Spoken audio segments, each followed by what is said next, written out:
दोस्तों नमस्कार।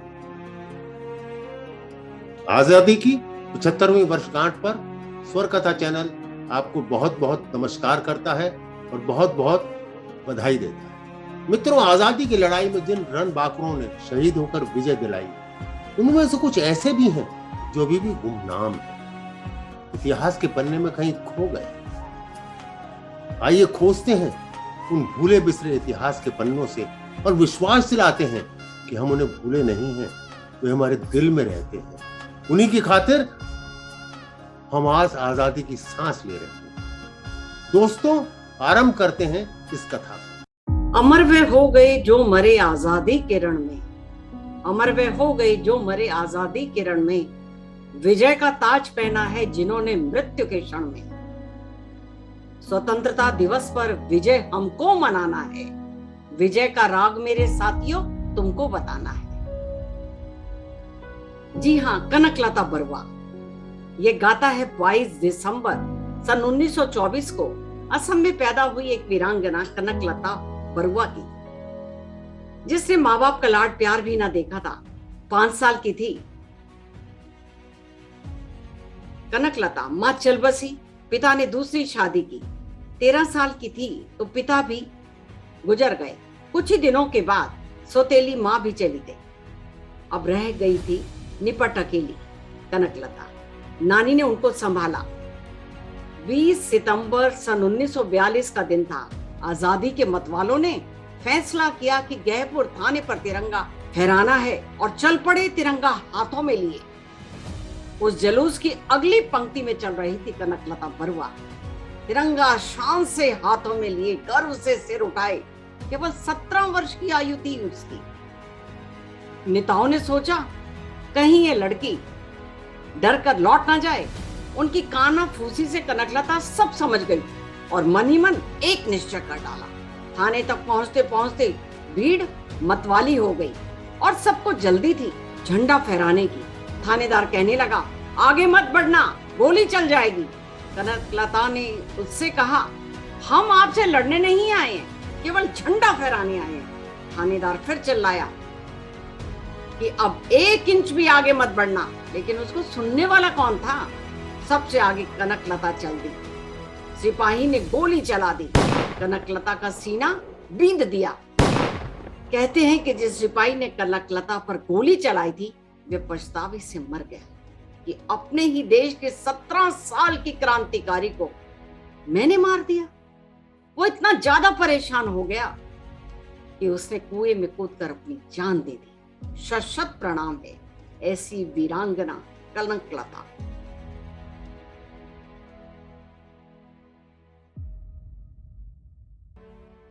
सबसे पहले मैं तुम्हें मिलाता हूं एक ऐसे बालक से जिसके शायद अभी दूध के दांत भी ना टूटे थे। 12 साल का वीर नायक बाजी राउत, जिसने अंग्रेजों की गोली तो सीने पर खाई, परंतु उनकी बर्बरता के आगे झुका नहीं। 1926 का समय था। उड़ीसा में पैदा हुआ था बाजी राउत। पिता इनके नाव चलाते थे और उनका देहांत हो गया जल्दी ही। उसकी मां ने उन्हें पाला पोसा। उनकी मां आस पड़ोस में खेती से जुड़े छोटे मोटे काम किया करती थी। उस समय शंकर प्रताप सिंह देव ढेकनाल के राजा हुआ करते थे, परंतु गरीब जनता को सताकर शोषण कर कमाई करने के लिए जाने जाते। उड़ीसा में राजाओं और अंग्रेजों के खिलाफ जनता का आक्रोश बढ़ता जा रहा है। विद्रोह को दबाने के लिए राजा ने अंग्रेजों की एक फौज की टुकड़ी बनाई। अंग्रेज फौज आ पहुंची 10 अक्टूबर 1938 को। अंग्रेजी पुलिस ने गांव के कुछ लोगों को गिरफ्तार कर डाला और भुवनेश्वर थाना में ले गए। उनकी रिहाई के लिए गांव के लोग इकट्ठा हो गए। पुलिस की गोलियां चलने लगी, जिससे 2 लोगों की मौत हो गई। इस घटना ने पूरे गांव को झंझोर दिया। आम जन का गुस्सा इतना बढ़ गया था कि अंग्रेजी टुकड़ी भी घबरा उठी। उसने सोचा कि उनकी भलाई उसी में है कि गांव को छोड़ दिया जाए,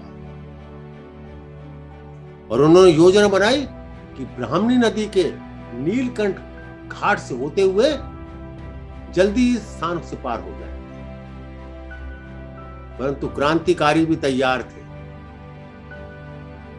उन्होंने भी उस घाट पर पैरा बिठा दिया।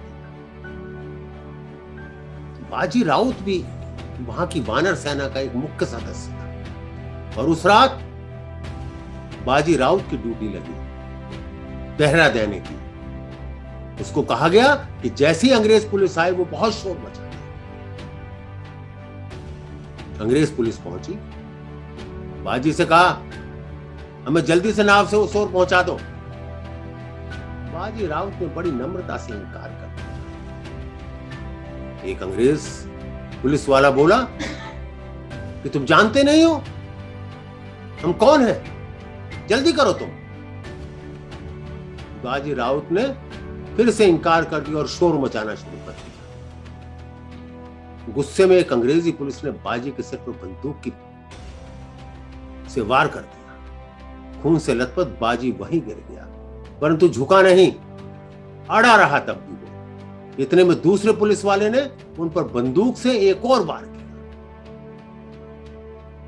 बाजी इस बार गिर गया और तीसरे ने बाजी राउत को ऐसी सीने में गोली मारी कि वो नन्ना बाजी संस्था की बलिवेदी पर शहीद हो गया। धन्य है उस बालक को जो अंग्रेजी पुलिस की बर्बरता के आगे झुका नहीं, जिसने राष्ट्र को झुकने नहीं दिया। वही तो, ऐसे ही तो थे हमारे राष्ट्र के प्रति जिनसे हमें आजादी मिली। धन्य है ऐसे। शत शत प्रणाम करता हूं।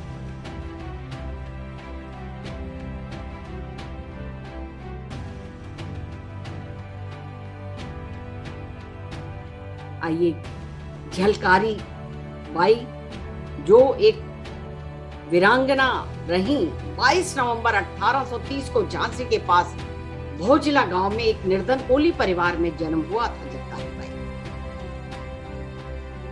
जब वे बहुत छोटी थी तब उनकी मां की मृत्यु हो गई थी और उनके पिता ने उन्हें एक लड़के की तरह पाला।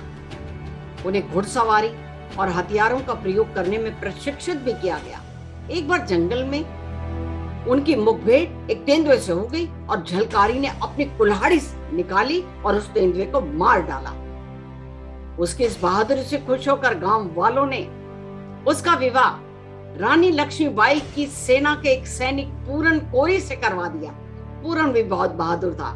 लक्ष्मीबाई की सेना में वह भी भर्ती हो गई और वह लक्ष्मीबाई की हमशक्ल भी थी।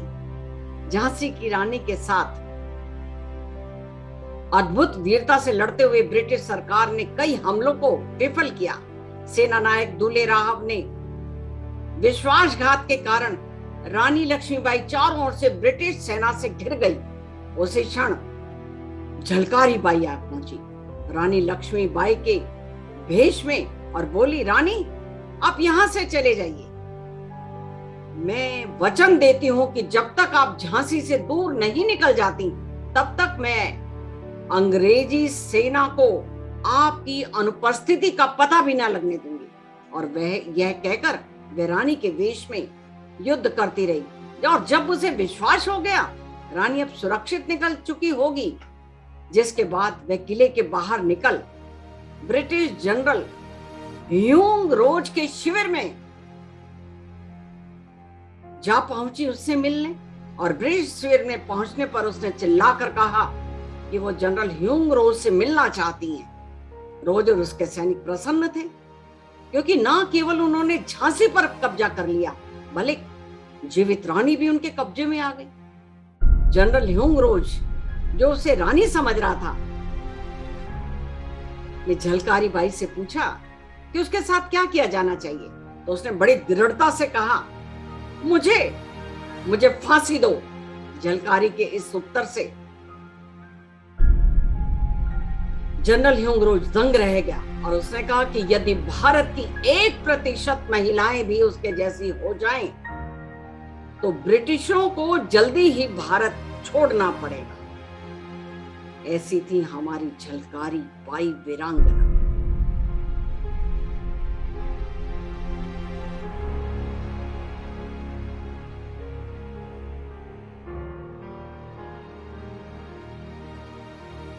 एक ऐसे वीर से, एक वीर नहीं, 3 वीर चाफेकर बंधु, जो इतिहास में चाफेकर बंधु के नाम से मशहूर हुए, वो 3 भाई थे, दामोदर, बालकृष्ण और वासुदेव। तीनों भाई पेशवा की नगरी पुणे के पास रहते थे। भारत की आजादी की लड़ाई में प्रथम क्रांतिकारी धमाका उन्हीं ने किया। ये तीनों भाई लोकमान्य बाल गंगाधर तिलक के परम अनुयायी। सन 1897 में पुणे नगर में भयंकर प्लेग था। इससे जनता परेशान हो, और उससे भी अधिक परेशानी थी कि अंग्रेज अधिकारियों ने अपनी मनमानी करनी, वो जनता का उत्पीड़न करने। वाल्टर चार्ल्स रैंड और आयर्स्ट, ये दोनों अंग्रेज अधिकारी लोगों को जबरन पुणे से बाहर निकाले, घरों में जूते पहनकर घुसा, मंदिरों को अपवित्र कर दिया, महिलाओं का अपमान कर दिया।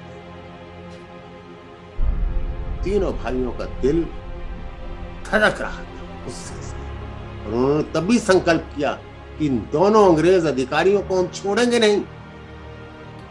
संयोगवश यह अवसर भी आ गया जब 22 जून 1897 को सरकारी गेस्ट हाउस में महारानी विक्टोरिया की डायमंड जुबली मनाई जा रही है। वाल्टर चार्ल्स रैंड और आयर्स्ट भी शामिल हैं। रात 12 बजे, बल्कि 12:10 पर दोनों अपनी अपनी बग्गियों में सवार होकर चल गए। योजना के अनुसार दामोदर रैंड की बग्गी के पीछे चढ़ गया और उसने गोली मार दी। उधर बालकृष्ण आयर्स्ट की बग्गी पर चढ़ गया और उसे सामने से जाकर गोली मारी। आयर्स्ट तो तुरंत मर गया, किंतु रैंड 3 दिन बाद अस्पताल। गुप्तचर अधीक्षक ने घोषणा की कि इन फरार लोगों को गिरफ्तार कराने वालों को 20,000 रुपए का नकद इनाम। बहुत बड़ी रकम होती थी उस जमाने में 20,000। गणेश शंकर द्रविड़ और रामचंद्र द्रविड़ पुरस्कार के लोग थे, तो वो चाफेकर बंधुओं के मित्र, उन्हीं की संस्था के सदस्य भी थे वो, परंतु लालच गद्दारी करने पर मजबूर कर देता है। गणेश द्रविड़ और रामचंद्र द्रविड़ ने पुरस्कार के लोभ में आकर चाफेकर बंधुओं का सुराग दिया। तीसरे भाई वासुदेव को जब पता लगा तो उसने अपने साथी महादेव, गोविंद विनायक रानाडे के साथ मिलकर उन गद्दार द्रविड़ बंधुओं को जा घेरा और उन्हें गोलियों से भून डाला। तीनों भाई हंसते हंसते फांसी पर, और उनके साथ झूल गया उनका मित्र रानाडे। धन्य है ये वीर सब, धन्य है। शत शत प्रणाम करता हूं। एक और वीरांगना से आपका परिचय करवाती हूँ, वेलु नचियार। जी हाँ, भारत की प्रथम महिला स्वतंत्रता सेनानी वेलु नचियार देश की पहली ऐसी क्रांतिकारी महिला थी जिन्होंने सन 1857 की सेना के बगावत में, जिसे देश की पहली क्रांति माना जाता है, उससे भी बहुत पहले उन्होंने अंग्रेजों को मात दी थी, लेकिन वो गुमनाम रह गई और अभी तक किसी को भी उनके मौत की खबर नहीं है, और वह पता नहीं कहां विलुप्त हो गई, कब उनकी मृत्यु हो गई, ये कोई नहीं जानता अब तक। झांसी की रानी लक्ष्मी बाई के जन्म से भी बहुत पहले रानी वेलु नेचियार 18वीं शताब्दी में शिवगंगा के वीरांगना और राज्य की रानी ने इतिहास में पहली बार अंग्रेजों के खिलाफ जंग लड़ी थी। वेलु नचियार रामनाथपुरम के राजा की एक इकलौती बेटी थी। कुल में कोई भी बेटा न होने की वजह से वेलु नचियार का पालन पोषण बिल्कुल राजकुमारों की तरह किया गया था। उन्होंने बचपन से घुड़सवारी, तीरंदाजी, तलवारबाजी और मार्शल आर्ट की विधिवत शिक्षा ली थी, और कुछ ही सालों में इन विद्याओं में राजकुमारी पारंगत हो गई। अस्त्र शस्त्र के साथ ही वेलु नचियार ने भाषाओं की भी शिक्षा ली। फ्रेंच, इंग्लिश, उर्दू में वह कुशल हो गई, और उनका विवाह शिवगंगा के राजा से हुआ था। जिससे उनको एक पुत्री की भी प्राप्ति हुई। अंग्रेज सैनिकों ने अरकोट के नवाब पुत्र के साथ मिलकर उनके पति की हत्या कर दी और वेलू नाचियार को अपनी मासूम बेटी के साथ 8 वर्षों तक हैदर अली के आश्रम में छिपना पड़ा। इन वर्षों में वेलू नाचियार ने अपनी सेना गठित की और गोपाला नायकर एवं हैदर अली के साथ मिलकर अंग्रेजों के खिलाफ मोर्चा खोल दिया। सन 1780 में वेलू नाचियार ने न सिर्फ अंग्रेजों सेना से लोहा लिया बल्कि उनको जबरदस्त शिकस्त भी दी। इतिहास में पहली बार वेलू नाचियार ने ही मानव बम बनाया और उसके द्वारा अंग्रेजों को तबाह किया। वेलू नाचियार को जब अंग्रेजों के ठिकाने का पता चला तो उन्होंने अपनी एक बेहद विश्वास पात्र सेविका को उसे नष्ट करने का आदेश दे दिया। सेविका ने अपने आप को तेल में डुबोकर जला लिया और बारूद के ठिकाने पर खत्म करने के लिए खुद स्वयं के प्राणों की आहुति दे दी। वेलू नाचियार बहुत ही अच्छी क्रांतिकारी थी। उन्होंने अपनी दत्तक पुत्री के नाम पर एक महिला सेना का भी निर्माण किया गया जिसका नाम उन्होंने रखा उदययाल। वेलू नाचियार उन बहुत ही कम शासकों में एक थी जिन्होंने ना तो सिर्फ अपने राज्य को दोबारा पाया बल्कि 10 वर्षों तक शासन भी किया। तो नमन है ऐसी वीरांगना वेलू नाचियार।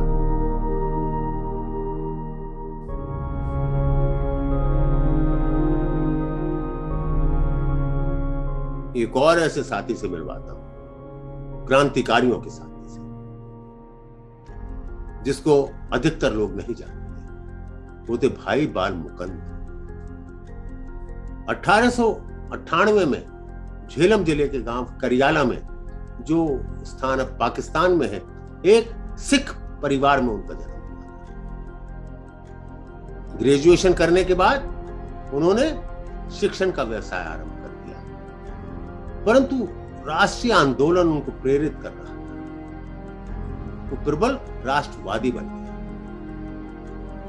23 दिसंबर 1912 को जब हार्डिंग चांदनी चौक से गुजर रहा था तो उसके ऊपर एक बम फेंका। वासराय को तो केवल मामूली चोट आई, लेकिन उनके परिचर को मार डाला। वो मर गया। एक और बम लॉरेंस गार्डन में लाहौर में कुछ माह में 17 मई 1993 को फिर फेंका। जांच के बाद बाल मुकंद को जोधपुर से गिरफ्तार किया, जहां वह जोधपुर महाराज के पुत्रों के शिक्षक के रूप में काम कर रहा था, छद्मवेश में, ताकि कोई उसके ऊपर शक न कर पाए। लॉर्ड हार्डिंग बम कांड में अमीरचंद भाई, बाल मुकंद और मास्टर अवध बिहारी के साथ साथ बाल मुकंद जी को भी लटका दिया गया। बाल मुकंद जी का विवाह केवल 1 साल पहले ही हुआ था। आजादी की लड़ाई में जुटने के कारण वे बहुत ही कम समय अपनी पत्नी को दे पाए। उनकी पत्नी का नाम था राम रखी और वो भी एक बहुत ही महान महिला थी।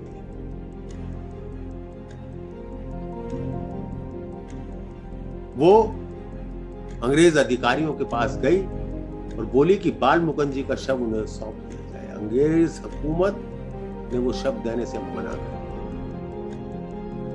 कहते हैं कि राम रखी को जब ये पता लगा था जेल में कि वहां आटे में मिट्टी भी मिलाई जाती है, तो उन्होंने भी घर में अपने आटे में मिट्टी मिलाकर खाना आरंभ कर दिया। एक और बात उन्हें पता लगी कि कंबलों में उन्हें सोना पड़ता है, तो उस दिन से गर्मियों के दिनों में राम रखी जी जमीन पर कंबल बिछाकर सोते। और जब अंग्रेज हुकूमत ने उन्हें शव नहीं दिया तो उनसे उसी दिन से राम रखी जी ने भोजन में पानी का त्याग किया और 18वें दिन उनकी भी मृत्यु। धन्य है ऐसी महिला, धन्य है बाल मुकंद जी, जिनके कारण हम आजादी की सांस ले रहे हैं। शत शत प्रणाम करता हूं मैं।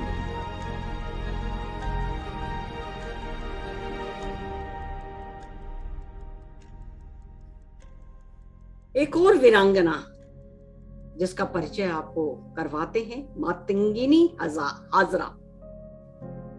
जी हाँ, मातंगिनी हाजरा 19 अक्टूबर सन 1870 भारत की ऐसी क्रांतिकारी महिला थी, उन्हें गांधी बूढ़ी के नाम से भी जाना जाता था। मातंगिनी हजारा का जन्म पूर्वी बंगाल, जो वर्तमान में बांग्लादेश, मिदनापुर जिले के होंगला ग्राम में एक अत्यंत निर्धन परिवार में हुआ था। गरीबी के कारण 12 वर्ष की अवस्था में उनका विवाह ग्राम अलीनान के 62 वर्षीय विदुर त्रिलोचन हजारा से कर दिया गया। इस पर भी दुर्भाग्य उनके पीछे पड़ा रहा। 6 वर्ष के बाद वे निसंतान ही विधवा हो गई और पति की पहली पत्नी से उत्पन्न पुत्र उससे बहुत घृणा करता था। झोपड़ी में रहकर वह मजदूरी करने लगी और जीवन यापन करने लगी। गांव वालों के सुख दुख में सदा सहभागी रहने के कारण वह पूरे गांव में मां के समान पूज्य हो गई। सन 1932 में गांधी जी के नेतृत्व में देश भर में स्वाधीनता आंदोलन चहु ओर चला। वंदे मातरम का घोष करते हुए जो जुलूस प्रतिदिन निकलते थे और एक दिन जुलूस मातंगिनी के घर के पास से जब निकला तो उसने बंगाली परंपरा के अनुसार शंख ध्वनि से उनका स्वागत किया और जुलूस के साथ साथ चल दी। तामलुक के कृष्णगंज बाजार में पहुंचकर एक सभा हुई और वहां मातंगिनी ने सबके साथ स्वाधीनता संग्राम में तन मन धन से संघर्ष करने की शपथ ली। मातंगिनी को अफीम की लत थी, पर अब इसके बदले उनका सिर पर स्वाधीनता का नशा सवार हो गया। 17 जनवरी 1933 को करबंदी आंदोलन को दबाने के लिए बंगाल के तत्कालीन गवर्नर एंडरसन तामलुक आए और उनके विरोध में प्रदर्शन हुआ। वीरांगना मातंगिनी हजारा सबसे आगे काला झंडा लिए खड़ी थी। वह ब्रिटिश शासन के विरोध में नारा लगाते हुए दरबार तक पहुंच गई। इस पर पुलिस ने उन्हें गिरफ्तार कर लिया और 6 मास का सश्रम कारावास देकर मुर्शिदाबाद जेल में बंद कर दिया। सन 1935 में तामलुक क्षेत्र भीषण बाढ़ के कारण हैजा और चेचक की चपेट में आ गया। अब मातंगिनी अपनी जान की चिंता किए बिना राहत कार्य में जुट गई और सन 1942 में जब भारत छोड़ो आंदोलन में जोर पकड़ा तो मातंगिनी उसमें कूद पड़ी। 8 सितंबर को तामलुक में हुए एक प्रदर्शन में पुलिस की गोली से 3 स्वाधीनता सेनानी मारे गए। लोगों ने इसके विरोध में 29 सितंबर को और भी बड़ी रैली करने की ठानी। इसके लिए मातंगिनी ने गांव-गांव घूमकर रैली के लिए 5000 लोगों को तैयार किया। सब दोपहर में सरकारी डाक बंगले पर पहुंच गए। तभी पुलिस की बंदूकें गरज उठी। मातंगिनी एक चबूतरे पर खड़ी होकर नारे लगवा रही थी और जैसे ही एक गोली उनके बाएं हाथ में लगी, उन्होंने तिरंगे झंडे को गिरने से पहले ही दूसरे हाथ में ले लिया। तभी दूसरी गोली उनके दाहिने हाथ में लगी। मातंगिनी की मृतदेह वहीं लुढ़क गई। इस बलिदान से पूरे क्षेत्र में इतना जोश उमड़ा कि 10 दिन के अंदर ही लोगों ने अंग्रेजों को खदेड़कर वहां स्वाधीन सरकार स्थापित कर दी, जिसने 21 महीने तक काम किया। ऐसी थी हमारी वीरांगना, जिसने अपनी जान की बाजी लगा सहर्ष स्वयं को न्यौछावर कर दिया।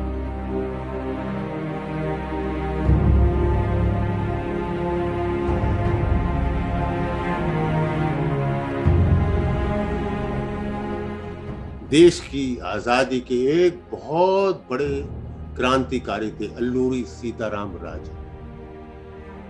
आदिवासियों ने, वनवासियों ने भी देश की आजादी की जंग में बढ़ चढ़कर हिस्सा लिया। उन्होंने भी अंग्रेजों के दांत खट्टे कर दिए। अल्लूरी सीताराम राजू का जन्म 4 जुलाई 1897 में विशाखापट्टनम जिले के पांडी गांव में हुआ।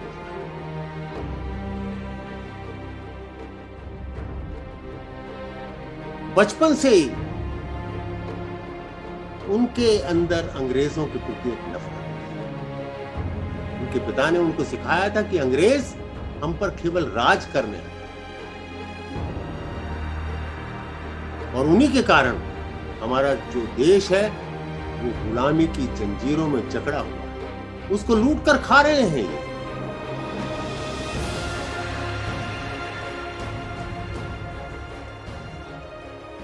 अल्लूरी राजा ने 2 वर्ष तक जंगलों में जाकर तपस्या कर ली। ज्योतिष शास्त्र और वैदगिरी में तो वो पहले से ही निपुण। जब वो तपस्या करने गए तो वहां उनका वनवासियों से अच्छी तरह परिचय। उनके कष्टों को देखकर वो खिल गए। वो कहा कि अगर अंग्रेज इसी तरह से यहां रहे तो हमारा देश तो खत्म हो जाए, हमारे देश की सभ्यता खत्म हो जाए। उन्होंने वनवासियों को इकट्ठा किया और गुरिल्ला युद्ध शुरू कर दिया अंग्रेजों ने। अंग्रेज उनको पकड़ ना पाते थे, वो एक तरफ मारते दूसरी तरफ से भाग जाते। अंग्रेज बहुत परेशान हो गए। इन्हीं दिनों एक और क्रांतिकारी वहां थे जिनसे राजू जी की मुलाकात हुई। वो और राजू जब इकट्ठे हो गए तो अंग्रेज परेशान हो गए।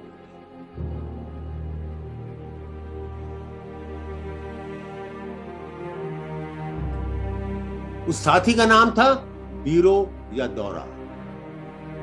उसका अपना एक अलग संगठन था। एक मुठभेड़ में वो गिरफ्तार कर लिया था, पर वो इतना निडर था कि अंग्रेजों की कैद से भाग निकला, जेल की दीवार तोड़कर, परंतु फिर दोबारा पकड़ा गया। और इस बार अंग्रेजों ने सोचा कि अगर इसको ज्यादा दिन तक जेल में रखा तो ये बहुत खतरनाक साबित हो सकता है, और उसको फांसी देने का फैसला कर लिया। राजू को सूचना मिली। राजू ने तभी ऐलान कर दिया, बिरैया को रिहा करवा कर रहूंगा। अंग्रेज सरकार में दम हो तो रोक कर दे। वही एक दिन पुलिस दल जब बिरैया को हथकड़ी पहना कर ले जा रही थी तो राजू ने अपनी टुकड़ी के साथ उस पर धावा बोल दिया। दोनों तरफ से तनातन गोलियां चली और वे दिन दहाड़े खुलेआम लड़कर बीरा दौरा को छुड़ा कर दिया। अंग्रेज परेशान। अंग्रेजों ने राजू को पकड़वाने के लिए 10,000 का इनाम पर आदिवासी अपने देश के निवासियों को, अपने नेताओं को धोखा नहीं दिया। उनके यहां विश्वासघात नहीं किया जा सकता। यही कारण था कि राजू को भी पकड़ा ना। अब तो उसकी ताकत और भी बढ़ती जा रही है।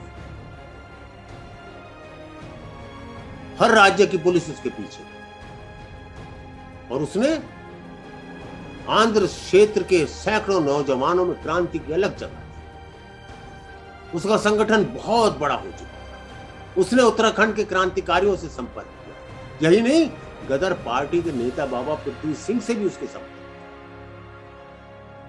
दक्षिण भारत के राजा महेंद्री को भी उसने छेड़ से छेड़ने की कोशिश की। ब्रिटिश अफसर बहुत परेशान हो चुके थे। आंध्र प्रदेश पुलिस फेल हो चुकी थी, व्यर्थ हो गई थी। अंत में केरल की पुलिस भी आई, राजू को वो भी ना पकड़ पाई। अब असम राइफल्स को भेजा। असम राइफल्स के सैनिकों ने राजू के पूरे दल को घेर लिया। दिन था 6 मई 1924। उसमें राजू के सभी शहीद हो गए साथी। कोई साथी ना बचा था और राजू अकेला नहीं। और राजू भाग निकला और वो पहाड़ियों में घूमने लगा, छुपता छुपाता। 7 मई 1924 को जब वह जंगल में अकेला भटक रहा था तो सहसा उसकी खोज में वन पर्वतों को छानते फिर रहे फोर्स के अफसर की नजर उस पर पड़ गई। उसने राजू का छपत पीछा करना यद्यपि वह राजू को पहचान नहीं सका, क्योंकि उस समय राजू ने लंबी दाढ़ी बढ़ा दी थी। पुलिस दल ने राजू पर पीछे से गोली चलाई। राजू जख्मी होकर गिर पड़ा और तब उसने अपना परिचय खुद दे दिया, मैं ही सीताराम राजू। यातनाएं आरंभ, परंतु अंग्रेज इतने डरे हुए थे कि उसको पेड़ से बांधकर गोली से भून दिया। इस बलिदान के साक्ष्य थे गोदावरी नदी और उसके आसपास की पहाड़ी, जहां की वादियों में, जहां के आदिवासियों के लिए आज भी अल्लूरी सीताराम राजू जिंदा है। आदिवासियों की आत्मा में देवता स्वरूप बसा है। वहां के निवासी आज भी मानते हैं कि राजू को कोई पकड़ नहीं सकता था, और वो जिंदा है, पर लोक गीतों में लोक नायक के रूप। धन्य है ऐसे महान क्रांतिकारी। सशक्त नमस्कार करता हूं।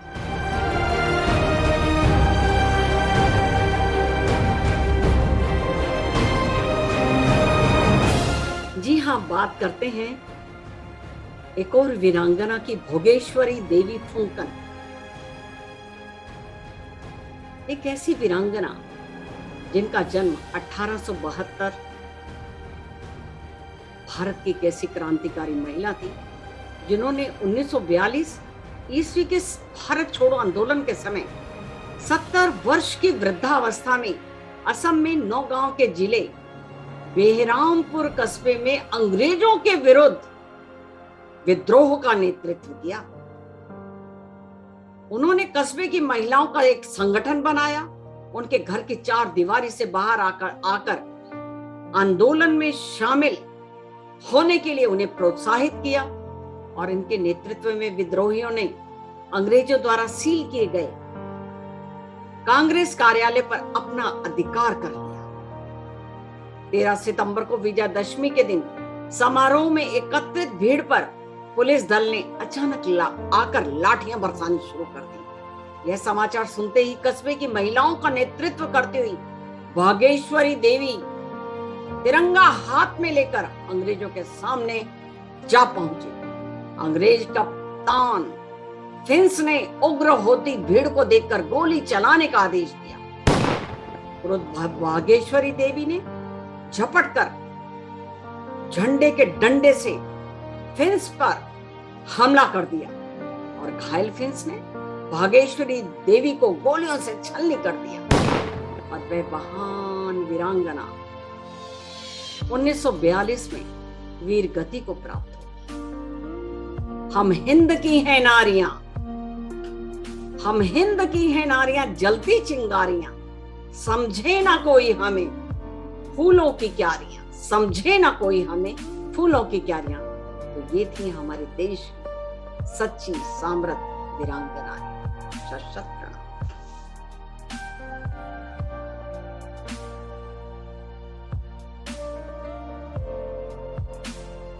और कुछ ऐसे क्रांतिकारियों की कथा सुनाता हूं जिन्होंने क्रांति का ऐसा बिगुल बजाया कि अंग्रेज सरकार थर्रा उठी। वो 3 मित्र थे, बिनोय, बादल और दिनेश चंद्र गुप्ता। तारीख थी 8 दिसंबर 1930। उन दोनों कलकत्ता ब्रिटिश साम्राज्य की राजधानी हुआ करता, और कलकत्ता में राइटर्स बिल्डिंग में सरकारी कामकाज हुआ करता था। एक साधारण सा दिन था। सभी ब्रिटिश अधिकारी और बंगाली सज्जन जो वहां क्लर्क के हैसियत से काम करते थे अपना काम कर रहे थे। तभी उसी खामोशी को भंग करते हुए 3 ऐसे आदमी आए जिनके मचाए हुए शोर की गूंज आज तक भी सुनाई देती है। ये 3 व्यक्ति कौन थे?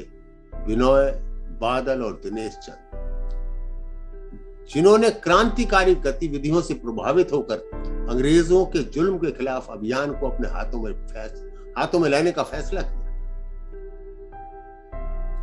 दो की आयु 22 वर्ष थी और एक केवल 19 वर्ष का था। ये नेताजी सुभाष चंद्र बोस से भी बहुत प्रभावित थे और उनके स्वयंसेवकों के समूह में भी शामिल हो गए। सुभाष चंद्र बोस द्वारा आयोजित बंगाल स्वयंसेवक समूह में भारतीय राष्ट्रीय कांग्रेस के 1928 के कोलकाता सत्र के दौरान पहचान में आए इनके साथ मेजर सत्यगुप्ता। इन लोगों ने फैसला किया मिलकर कि कुख्यात ब्रिटिश अधिकारियों को समाप्त करना ही होगा।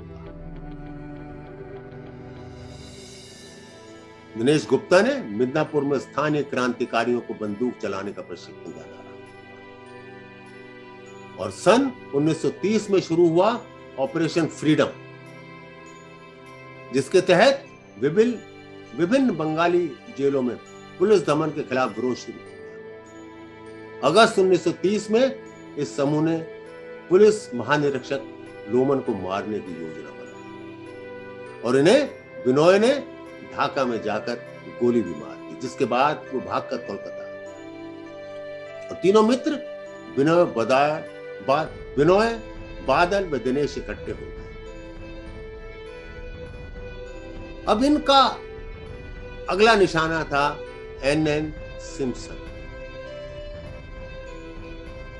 एन सिम्पसन इनके सामने आया और उसको सामने से गोली मार दी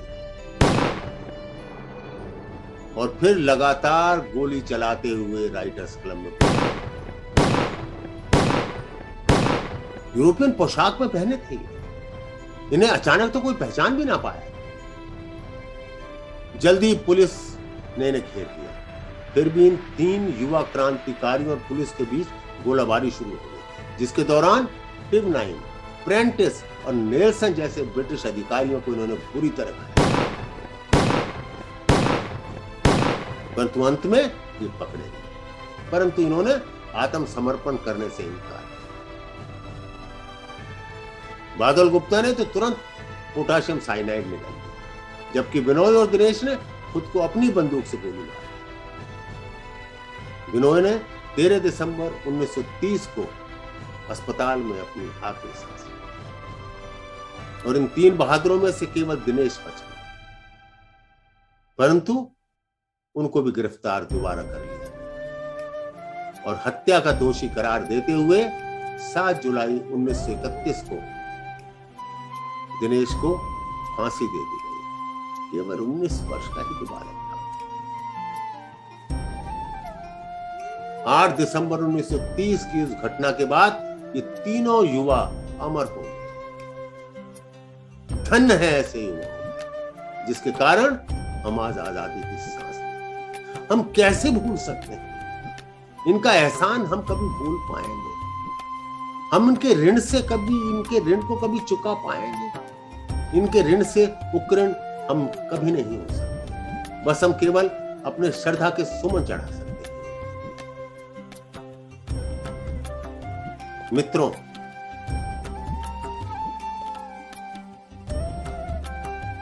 अगले रविवार को भी स्वर कथा चैनल के माध्यम से हम और ऐसे क्रांतिकारियों की कथा आपको सुनाएंगे जो इतिहास के पन्नों में कहीं खो गए। कोई उनको याद नहीं करता। वो ऐसे नींव के पत्थर हो गए जिसको नींद भी भूल गई। मिलेंगे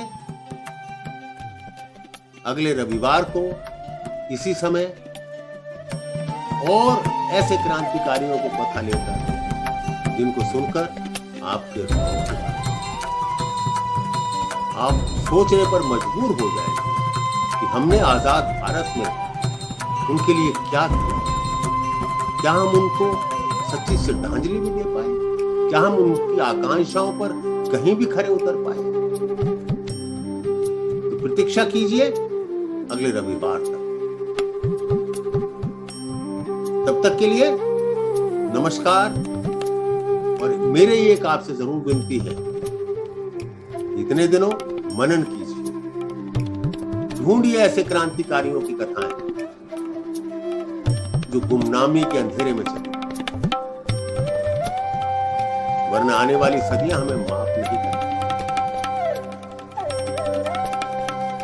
ये हमारा परम कर्तव्य है, इसकी अपेक्षा हम कभी भी नहीं कर सकते।